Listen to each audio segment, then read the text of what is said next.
ഇവിടെ BJP തൃശ്ശൂരിൽ ജയിപ്പിക്കാനുള്ള എല്ലാ സംവിധാനവും ചെയ്തു കൊടുക്കുന്നു. അതിൻ്റെയൊക്കെ പിന്നിൽ ഇതാണോ? ഇത് 2023 ഓർക്കണം ഈ നോട്ടീസ്. 24 തെരഞ്ഞെടുപ്പ്. അതിൽ ഭീതിയോടുകൂടിയാണ് പിന്നീട് കംപ്ലീറ്റ് ആയി കണ്ടത്. ഞാൻ ഇലക്ഷൻ കാലത്ത് നിങ്ങളോട് പറഞ്ഞു ED പിടിമുറുക്കുന്നു, കരുവന്നൂർ അവിടെയൊക്കെ വെറുതെയാണ്. ED പിടിമുറുക്കുന്ന ഇതാണ്, ഇവരെ ബ്ലാക്ക് മെയിൽ ചെയ്യാണ് വെച്ചുകൊണ്ട്. അപ്പോൾ എന്താണ് സംഭവിച്ചത് എന്ന് പുറത്ത് തുറന്നു പറയേണ്ടത് മുഖ്യമന്ത്രി തന്നെയാണ്. മുഖ്യമന്ത്രി പറയാനുള്ള ഉത്തരവാദിത്വം അദ്ദേഹത്തിനുണ്ട്. കാരണം അദ്ദേഹത്തിൻ്റെ ഒരു കുടുംബാംഗത്തിനെതിരായിട്ടാണ്. സത്യാവസ്ഥ അദ്ദേഹം പറയട്ടെ. അതറിയില്ല എന്താണെന്ന്. ഞാനതുകൊണ്ട് ഞാൻ അത്ഭുതപ്പെട്ടു അദ്ദേഹം അത് പറഞ്ഞപ്പോൾ. അദ്ദേഹം എങ്ങനെ അറിഞ്ഞു?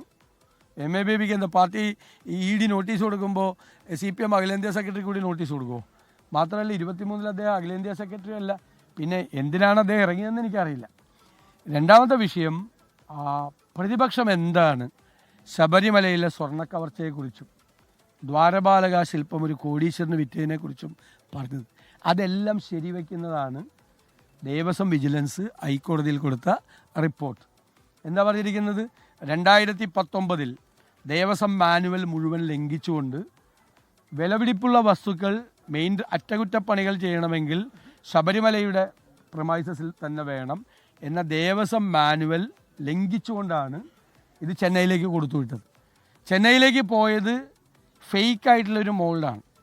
യഥാർത്ഥ സാധനം ഒരു കോടീശ്വരന് വിറ്റിരിക്കുകയാണ്. ഇതിന് ദേവസ്വം ബോർഡ് പ്രസിഡന്റ് അടക്കമുള്ള ആളുകളും രാഷ്ട്രീയ നേതൃത്വവും കൂട്ടുനിന്നു എന്നാണ് ഞങ്ങളുടെ ആരോപണം. അല്ലേ? ഇപ്പോൾ ദേവസ്വം ബോർഡ് പ്രതിയായില്ലേ? ദേവസ്വം ബോർഡ് വെച്ചാൽ പൊളിറ്റിക്കൽ അപ്പോയിൻമെൻറ്റാണ്. ദേവസ്വം ബോർഡ് പ്രസിഡന്റ് പത്മകുമാർ മുൻ MLA ആണ്. CPMൻ്റെ അംഗങ്ങളെല്ലാം അവരുമായിട്ട് ബന്ധപ്പെട്ട ആളുകളാണ്. അപ്പോൾ അവിടെ ശബരിമല അയ്യപ്പൻ്റെ സ്വർണം കവർന്നതിലും ദ്വാരപാലക ശില്പം ഒരു കോടീശ്വരന് വിറ്റതിലും രാഷ്ട്രീയ നേതൃത്വത്തിന് പങ്കുണ്ട്.